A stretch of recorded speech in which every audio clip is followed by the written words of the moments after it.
பலத்த மழையால் பொன்னேரி அடுத்த நல்லூர் சுங்கச்சாவடியில் குளம் போல் மழைநீர் தேங்கியுள்ளது. இது தொடர்பான கூடுதல் தகவல்களை செய்தியாளர் ஸ்ரீதரிடம் கேட்கலாம்.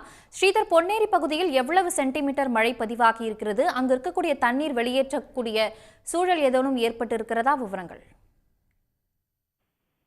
திருவள்ளூர் மாவட்டத்தில் காலை முதலே பரவலாக கனமழை என்பது விட்டுவிட்டு பெய்து வருகிறது.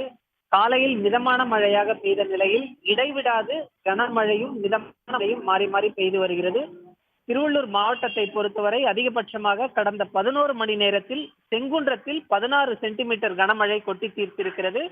சோழவரத்தில் 12 சென்டிமீட்டர், பொன்னேரியிலும் 12 சென்டிமீட்டர் கனமழை கொட்டி தீர்த்திருக்கிறது. கனமழையின் காரணமாக சாலைகளிலும் பல்வேறு இடங்களிலும் தாழ்வான இடங்களில் மழைநீர் தேங்கி இருக்கிறது. சென்னையிலிருந்து வட மாநிலங்களை இணைக்கக்கூடிய பிரதான சாலையாக சென்னை கொல்கத்தா தேசிய நெடுஞ்சாலை அமைந்திருக்கிறது.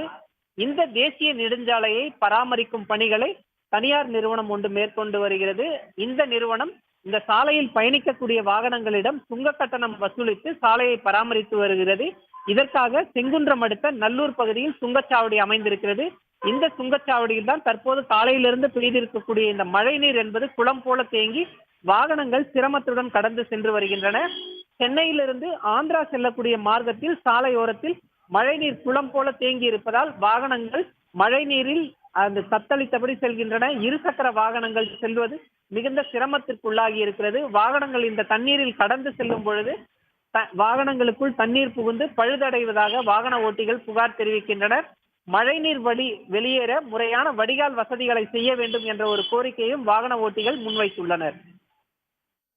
தகவல்களுக்கு நன்றி ஸ்ரீதர். உடனுக்குடன் செய்திகளை தெரிந்து கொள்ள சன் நியூஸ் பெல் ஐகானை கிளிக் பண்ணுங்க.